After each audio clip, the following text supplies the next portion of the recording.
یہ دیکھیے پوری دنیا میں 1 ارب مسلمان ہوں اور 1 ارب مسلمان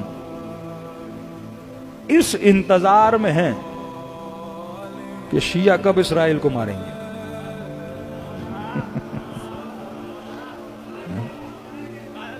اب دیکھیے نا اللہ کس طرح حق و باطل کو ہر زمانے میں واضح کر رہا ہے نا.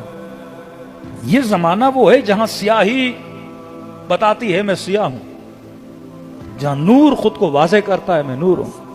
فرمایا کربلا حجت کبریٰ ہے. کربلا کے بعد کسی مسلمان کے پاس کوئی بہانہ نہیں رہتا کہ بھائی ہمیں نہیں پتا کہ حق کیا ہے باطل کیا ہے. صفین میں بول دیا ہمیں نہیں پتا، سیدہ کی شہادت میں بول دیا ہمیں نہیں پتا، صلح حسن میں بول دیا ہمیں نہیں پتا. کربلا میں کیا کرو گے؟ کربلا فاصلوں کو ختم کر دیتی کہ یہ دیکھ رہا ہے حسین ہے اور یہ دیکھ رہا ہے یزید ہے. کہ 1 ارب مسلمان آج اس انتظار میں ہیں کہ شیعہ کب اٹیک کریں گے. یہ نہیں کہتے کہ ہم کریں گے. جس طرح خیبر میں انتظار میں تھے علی کب جائیں گے،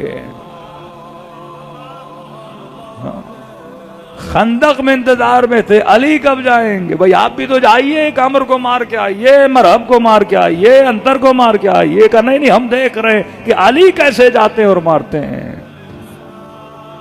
یہ آئیڈیالوجی تھی، کل بھی آپ کی آئیڈیالوجی تھی کہ بڑے سے بڑے ظالم کے مقابلے میں امیر المومنین کھڑے تھے، اور یہ اسی آئیڈیالوجی پہ آج بھی سب سے بڑے کے بڑے ظالم کے مقابلے میں علی والے کھڑے نظر آتے ہیں.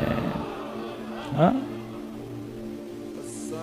یہ مکتب جس نے آپ کو اتنی عزت اور اتنا وقار دیا، منبروں پہ بیٹھ کے فتوے دینا بڑا آسان ہے، لیکن میدان جنگ میں دشمن کی آنکھوں میں آنکھیں ڈال کے شجاعت کے ساتھ لڑنا بڑا مشکل ہوتا ہے.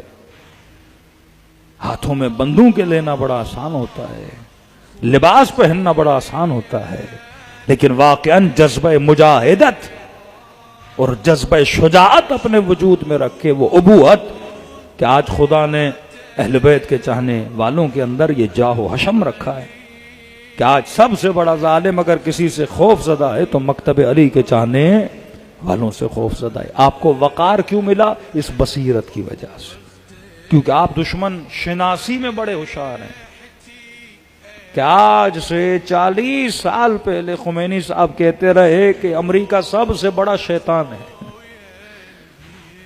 تو اس وقت بعض مفتیوں کو برا لگ گیا کہ یہ کہیں ایسا نہ ہو اصل شیطان کو ہم بھول جائیں اور اس کے پیچھے لگ جائیں. جس طرح آج بعض شیعوں کو خطرہ ہو گیا کہ کہیں پچھلا یزید نہ بھول جائے مولوی آج